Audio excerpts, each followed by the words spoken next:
দর্শক ভিডিওটা একটু ভালোভাবে দেখুন। এখানে চমৎকার ভাবে এই লোকটা মাছ ধরবে। দেখুন এখানে পানির স্রোত আসছে আর এখানে জাস্ট একটা নেট দিয়েছে। দেখুন একসাথে কতগুলো মাছ উঠলো।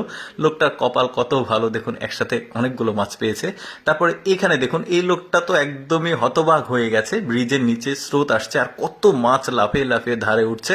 লোকটা একদমই হতভম্ব। তারপরে দেখুন নদীর পানি, ওই যে জোয়ার যখন এসেছিল, মাছগুলো উঠে এসেছিল, যখন জোয়ারটা চলে গেছে, ভাটা হয়েছে, তখন পানিটা যখন কমে গেছে, দেখুন কি পরিমাণ মাছগুলো এখানে এসে জমা হয়েছে। একটা লোক দাঁড়িয়ে আছে, কি করবে, কোন মাছ ধরবে আসলে বুঝতে পারছে না। সাইডে ছিল লোকটা। এরপরে দেখুন এখানে ছোট্ট একটা জায়গা, এখানে একটা গর্তের মতো আছে, সব মাছগুলো এসে এখানে জমা হয়েছে। দেখুন কত চমৎকার লাগছে দেখতে। লোকটার কপাল আসলেই ভালো, একসাথে এতগুলো মাছ পেল সে, প্রচুর মাছ। কিন্তু দর্শক এইরকম আরো দৃশ্য দেখায় আপনাদেরকে। যেমন এখানে দেখুন মাছগুলো একদম ধারে এসেছে, সবাই কিন্তু দেখছে কিন্তু কেউ ধরছে না। কি চমৎকার দেখুন দৃশ্যটা, দেখুন নদীর ধারে।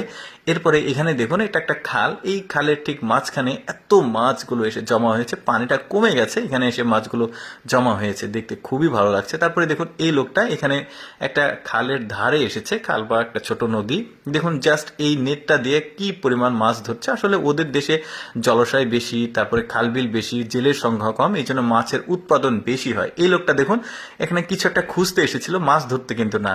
তো এখন দেখুন এই মাছটা খাবার মনে করে ওইটাকে লাফ দিয়ে খেতে চেষ্টা করেছে, লোকটা এসে মাছটা ধরে নিল। কি কপাল দেখুন লোকটা। এরপরে দেখুন এই লোকটা বর্ষা নিয়ে এসেছে, এখানে কয়েকটা মাছ যাচ্ছে দেখুন।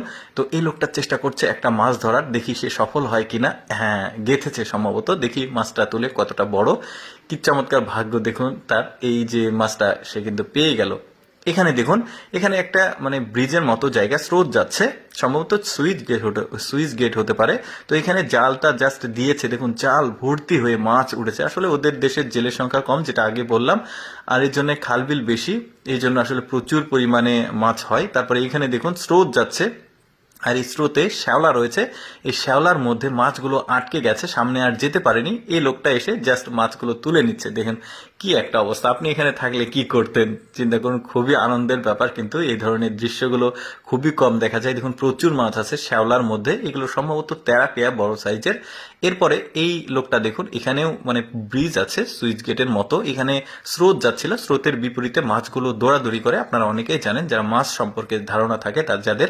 তো এখানে এত মাছ এই লোকটা জাস্ট নেট দিয়ে তুলে শেষ করতে পারছে না। কি চমৎকার দৃশ্য। এদের দৃশ্যটা দেখুন, বড় বড় মাছ পেয়েছে, তারা ঘাড়ে করে বাঁশের সাথে বেঁধে নিয়ে আসছে। দৃশ্যগুলো কিন্তু বেশ চমৎকার। তো